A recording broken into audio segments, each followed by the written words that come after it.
작은 USB 메모리 스틱이었다. 애수는 떨리는 손으로 자신의 낡은 노트북에 스틱을 꽂았다. 파일 하나가 켜졌다. 그것은 현수 부부가 아버지를 독살하려는 계획을 세우는 녹취록이었다. 현수의 목소리가 분명하게 들려왔다. 선생님은 곧 돌아가실 겁니다. 이번에 새로 준비한 진액을 쓰면 의식을 영원히 회복하실 수 없을 겁니다. 비법서는 이미 우리 손에 있으니. 애순의 눈에 뜨거운 눈물이 솟았다. 뺨을 타고 흘러내렸지만 이제는 슬픔의 눈물이 아니었다. 분노와 안도 그리고 확신이었다. 그녀의 아버지는 지금 이 순간에도 자신을 지키려 애썼다. 새벽 3시 정혜수는 떨리는 가슴을 억누르며 몸을 일으켰다.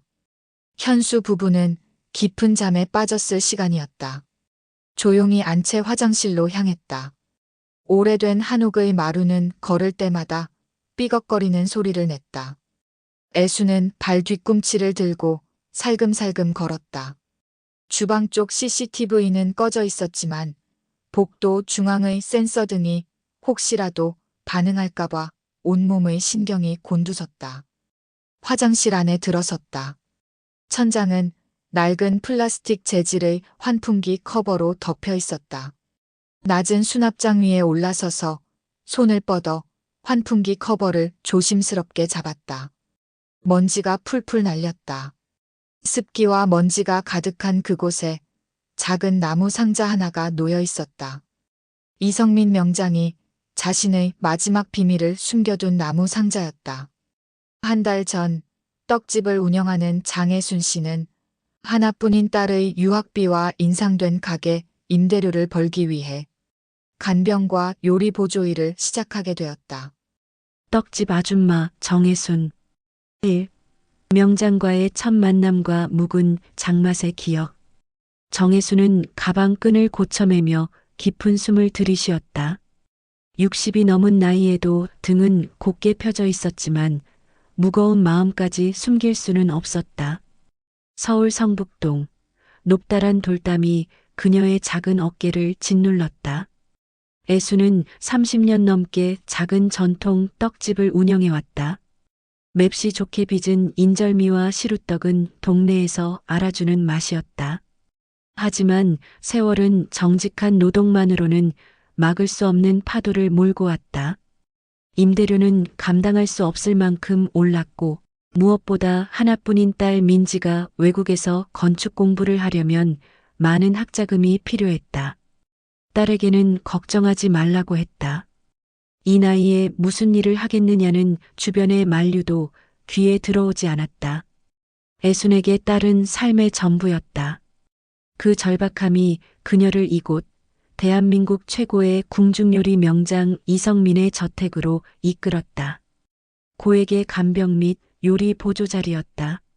저택은 거대한 전통 한옥이었다.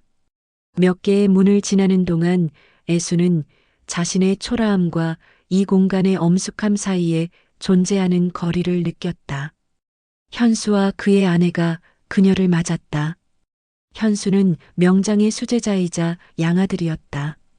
깍듯했지만 눈빛에는 낯선 이방인을 경계하는 차가운 기운이 스며 있었다.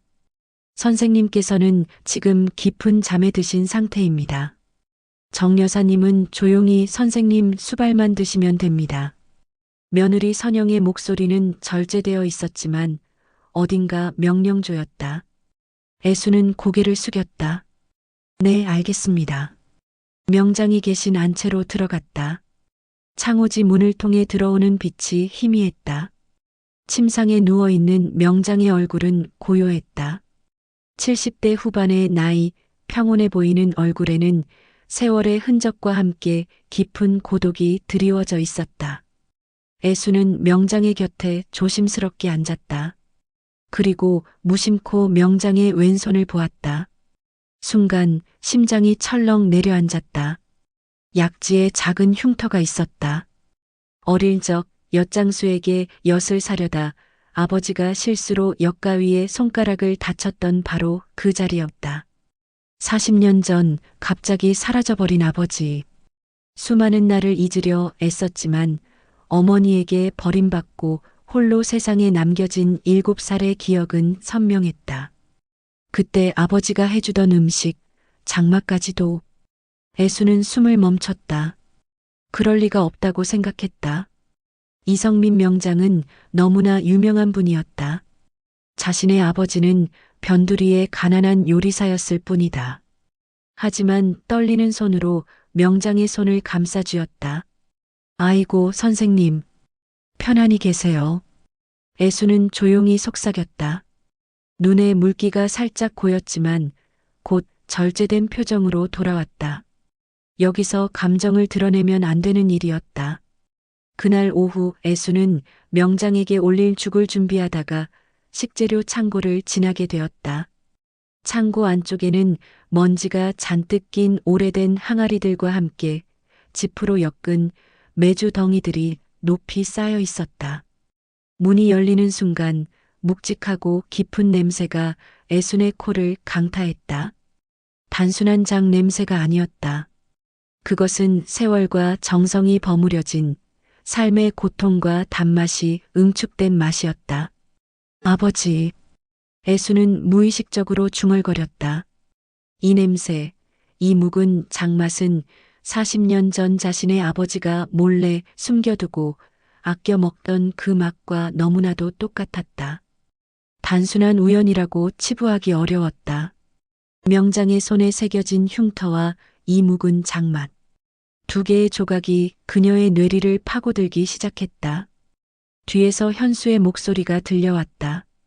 정 여사님, 그쪽은 저희가 관리하는 곳입니다. 손대지 마세요. 애수는 황급히 문을 닫고 돌아섰다. 그녀는 이제 명장의 저택에 발을 들인 이유가 단순히 돈 때문만은 아님을 알게 되었다. 가슴속에서 잃어버린 아버지에 대한 간절함이 고개를 들었다.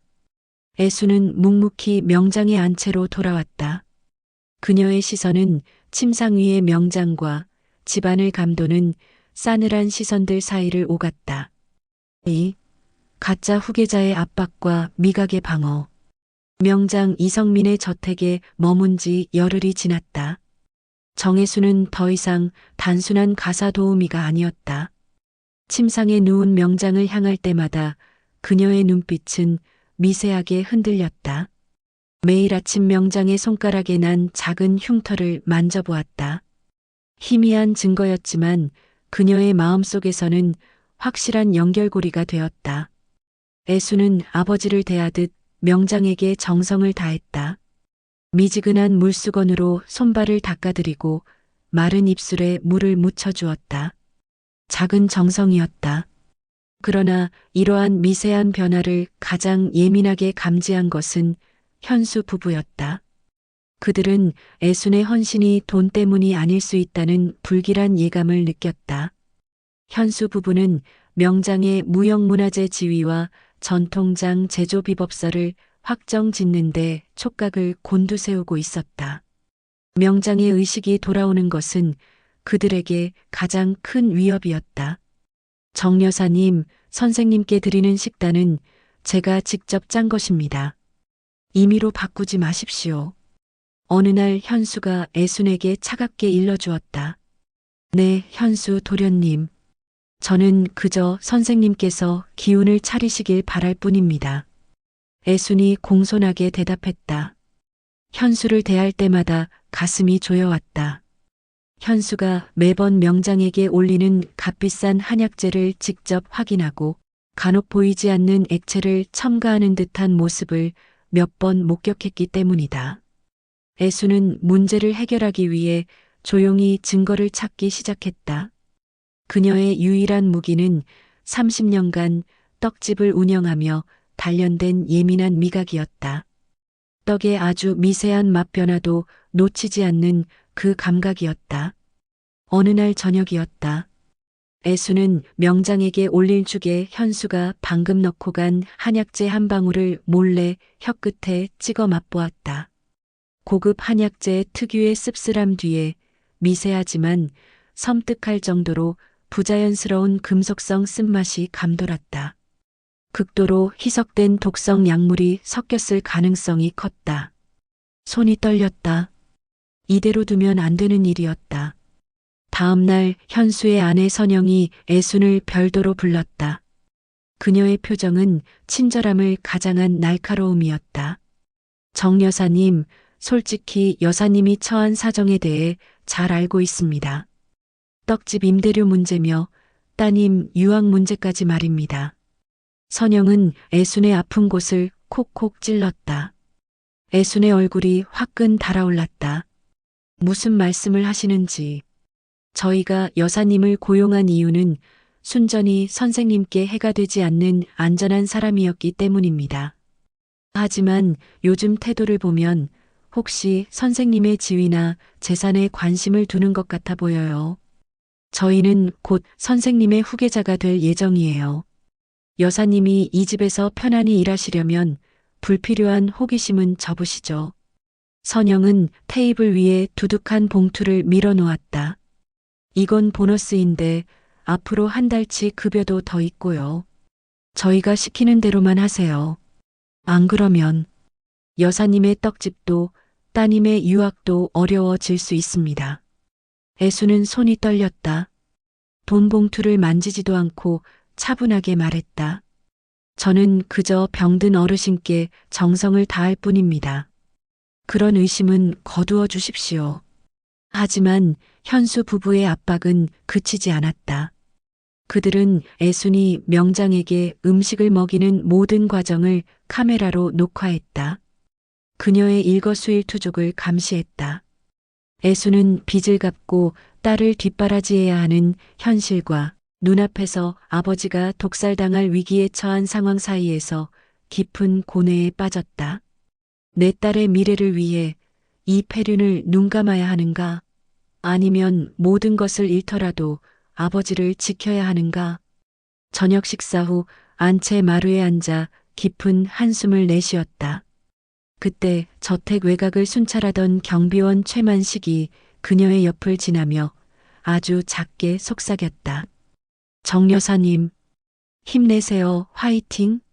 만식은 빠르게 시야에서 사라졌다. 애수는 문득 자신이 이 외로운 싸움을 혼자 하는 것이 아닐 수도 있다는 희망을 품게 되었다. 떨리는 주먹을 꽉 쥐었다. 이제 더 이상 물러설 곳은 없었다. 딸의 미래와 아버지의 생명을 동시에 지키려면 그녀의 예민한 미각과 확고한 결심 외에는 믿을 것이 없었다. 애수는 다음 날부터 현수 부부의 행적을 더욱 면밀히 관찰하겠다고 다짐했다. 3. 천장의 비밀과 고독한 결심. 저택의 공기는 더욱 차갑고 무거워졌다. 현수 부부는 노골적으로 애순을 압박했다. 명장에게 올리는 모든 음식은 현수가 미리 재료를 계량한 후 선영이 직접 검수하는 방식으로 바뀌었다. 애수는 이제 주방에서 손 하나 까딱하기 어려웠으며 완전히 고립된 상태였다. 정 여사님, 혹시 밖에서 최만식 씨와 무슨 이야기를 나누셨습니까? 어느 날 저녁 식사 후 선영이 애순을 멈춰 세우고 물었다. 별다른 이야기는 없었습니다. 그저 일상적인 이야기를 나누었을 뿐입니다. 애순은 시선을 피하지 않고 대답했다. 선영은 얇은 입술을 비틀며 웃었다. 만식 씨는 이 집에서 오래 일했지만 신뢰할 만한 사람은 아닙니다. 여사님도 아시다시피 신분이라는 것이 있잖아요. 알아서 잘 판단하시라 믿어요. 명심하세요. 애수는 침묵했다. 그들의 대화는 더 이상 명장의 아니가 아니었다. 그것은 권력과 부를 향한 탐욕의 경계였다. 현수 부부는 애순이 명장에게 필요 이상으로 접근하는 것을 의심스러워하고 있었다. 애순은 현수 부부가 명장의 방에서 한약재를 넣는 순간을 놓치지 않으려 했지만 그들은 교묘하게 시간을 분산시켰다. CCTV는 명장의 방과 주방 그리고 주요 동선에 설치되어 있었다. 물리적인 증거를 확보할 방법이 전혀 없었다. 숨겨진 약물이나 비법서를 찾아내려 했지만 서재와 약재 창고는 단단히 잠겨 있었다. 깊은 절망감에 휩싸였다. 딸 민지는 곧 유학을 떠나야 했다. 엄마가 일을 그만두거나 현수 부부 눈밖에 난다면 딸의 계획은 차질이 생길 터였다. 하지만 애수는 눈앞에서 친아버지가 독살의 위협에 방치되는 것을 방관할 수는 없었다. 아버지, 저는 어떻게 해야 합니까? 애수는 의식이 없는 명장의 뺨을 조용히 어루만졌다. 차가운 피부의 감촉이 그녀의 마음을 더욱 아프게 했다. 며칠 후 현수 부부는 최후 통첩을 보냈다. 현수는 책상에 앉아 정면으로 애순을 응시했다. 정 여사님, 솔직히 말씀드리죠. 저희는 여사님의 딸 민지 양이 유학 가는 대학에 소정의 기부금을 전달했습니다. 민지 양의 합격은 사실상 저희 손에 달렸지요. 저희가 조금이라도 신경을 쓰지 않는다면 현수는 말을 끝맺지 않았다. 그러나 그 침묵이 수천 마디의 위협보다 무서웠다. 딸의 미래가 볼모로 잡힌 상황이었다. 애순의 굳은 얼굴이 일순간 무너졌다. 당신들 어떻게 그런 말을 할 수 있습니까? 애순의 목소리가 떨렸다. 선영이 미소를 지으며 현수의 팔을 부드럽게 감쌌다. 정 여사님, 오해 마세요. 저희는 여사님이 선생님에게 해가 되지 않는 선에서 잘 지내시길 바랄 뿐입니다. 내일 저희가 특별히 준비한 보양 진액을 명장님께 먹이셔야 합니다. 그리고 아무것도 보지 못한 것처럼 행동하시면 됩니다. 그러면 민지 양의 일은 순조롭게 진행될 것입니다. 그날 밤 애수는 자신의 방 침대에 쓰러지듯 누웠다. 창밖을 보니 가로등 불빛 아래 최만식이 순찰하는 모습이 보였다. 만식이 애순의 방 창문을 잠시 쳐다보았지만 이내 고개를 돌리며 지나갔다. 절망감이 애순의 온몸을 감싸는 순간이었다. 그때 그녀는 낮에 만식이 청소 도구를 정리하며 자신의 방 문틈 사이에 무심코 놓아두고 간 낡은 붓 하나를 발견했다. 궁중 서화에 쓰이던 붓이었다. 애수는 붓을 집어들었다. 붓의 끝부분을 만지작거리는데 미세한 떨림과 함께 붓대가 분리되었다. 붓의 속이 비어 있었고 그 안에 돌돌 말린 작은 종이가 들어 있었다. 만식이 몰래 남긴 은밀한 단서였다. 종이를 펼쳤다. 거기에는 명장이 직접 쓴 듯한 필체로 짧은 글귀가 적혀 있었다. 가장 낮은 곳, 가장 빛나지 않는 곳에 진실이 숨어 있다. 안채의 숨구멍을 보아라. 애순의 눈빛이 흔들렸다. 숨구멍. 그것은 오래된 한옥의 환기구 또는 통로를 이르는 말이었다. 곧바로 안채 화장실의 천장 환풍기를 떠올렸다. 현수 부부가 가장 방심하고 카메라의 사각지대인 곳이었다. 애수는 숨을 죽였다. 떨림은 사라지고 대신 단단한 결의가 자리 잡았다. 이 단서가 아버지의 생명을 구할 마지막 희망이었다. 그녀는 다가오는 새벽에 현수 부부가 잠든 틈을 타 움직이기로 결심했다. 숨구멍 아래 숨겨진 진실. 새벽 3시 저택은 깊은 침묵 속에 잠겨 있었다. 정혜수는 떨리는 가슴을 억누르며 몸을 일으켰다.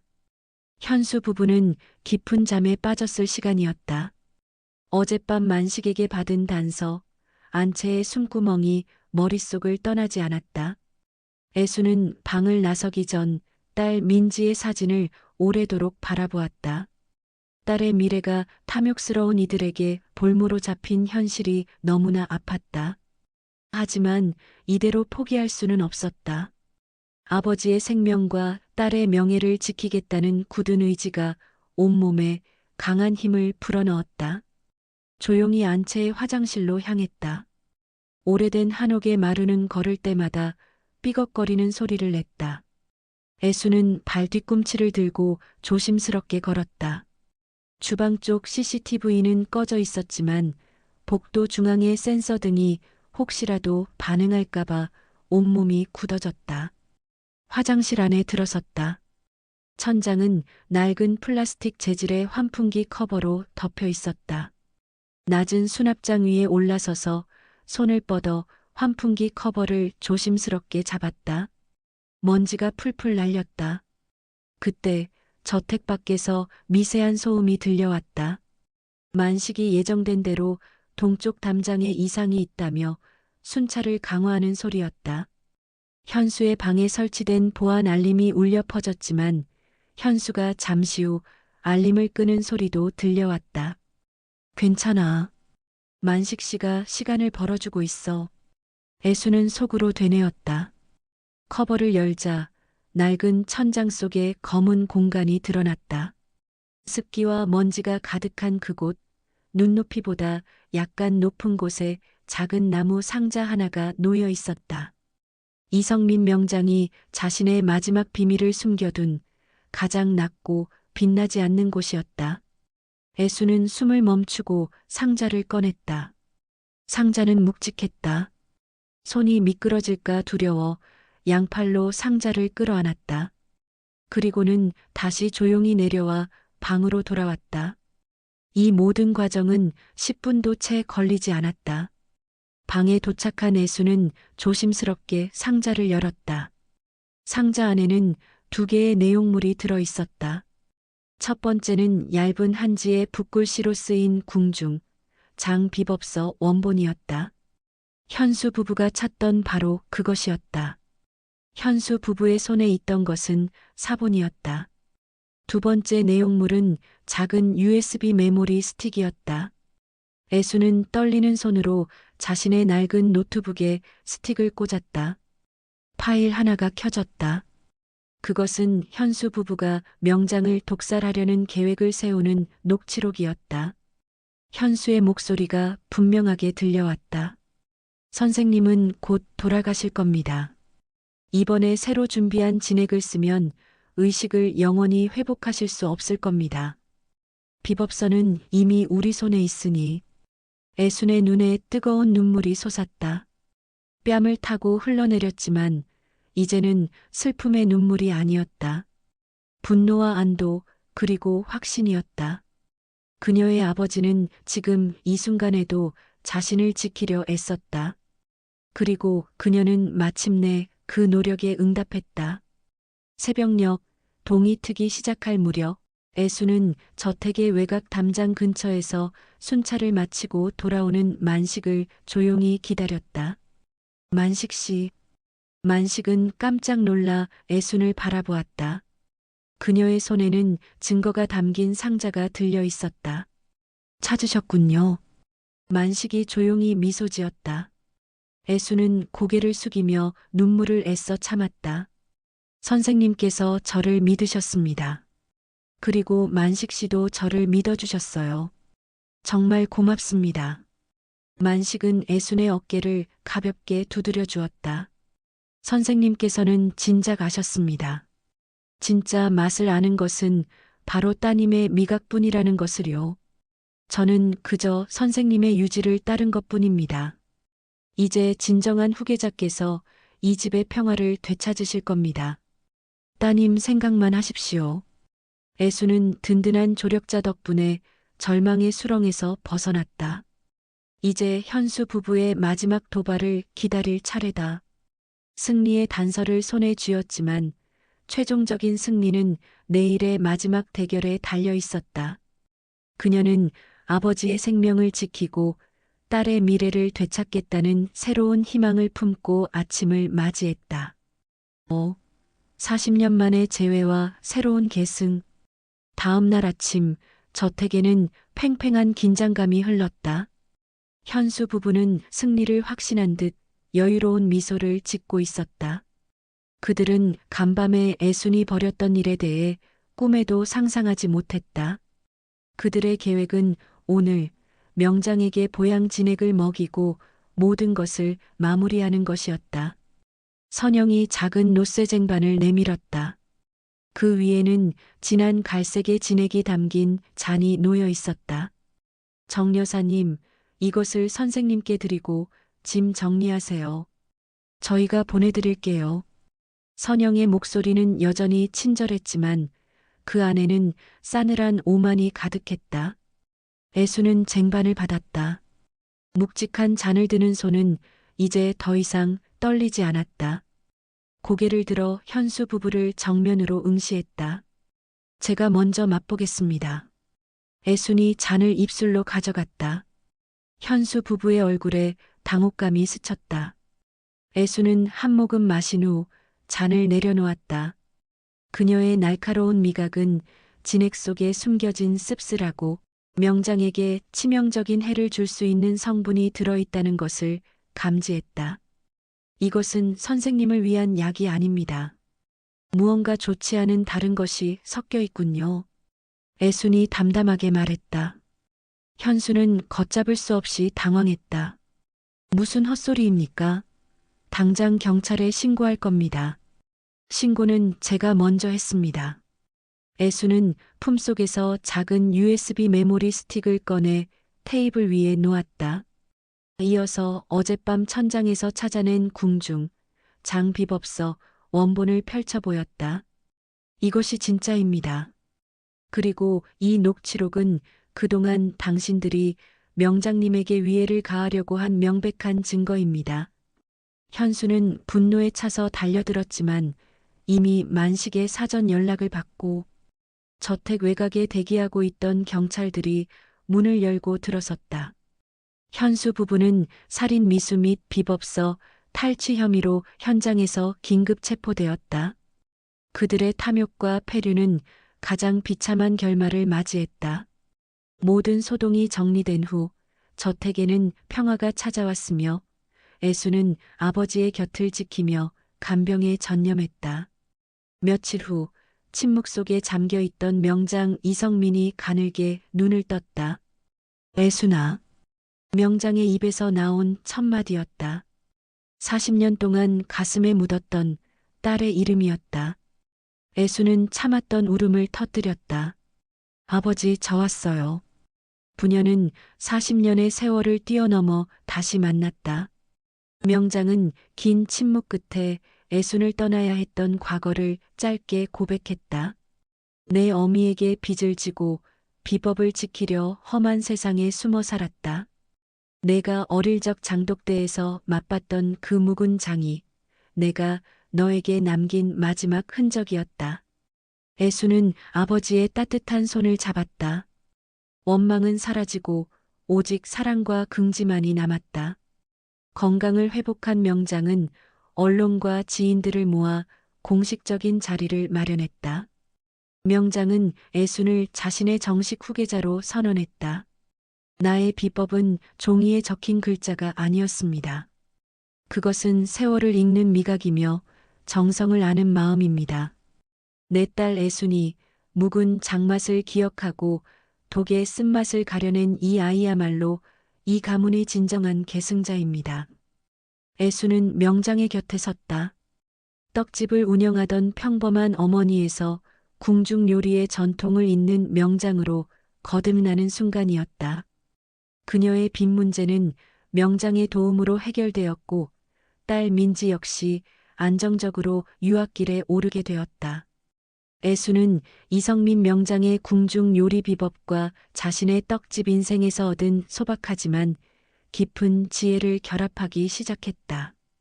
그녀의 요리는 화려함 대신 진솔한 어머니의 정과 전통의 깊이를 담아냈다. 애수는 매일 아침 저택의 장독대를 바라보았다. 묵은 장에서 나는 깊은 향기는 이제 슬픔이나 회한이 아닌 가족의 사랑과 희망을 상징했다. 그녀는 늦은 나이였지만 자신의 인생에서 가장 빛나는 성장을 이루었다. 인생은 언제나 다시 시작될 수 있습니다. 애순의 얼굴에는 새로운 명장으로서 그리고 사랑받는 딸로서 따뜻한 미소가 피어났다.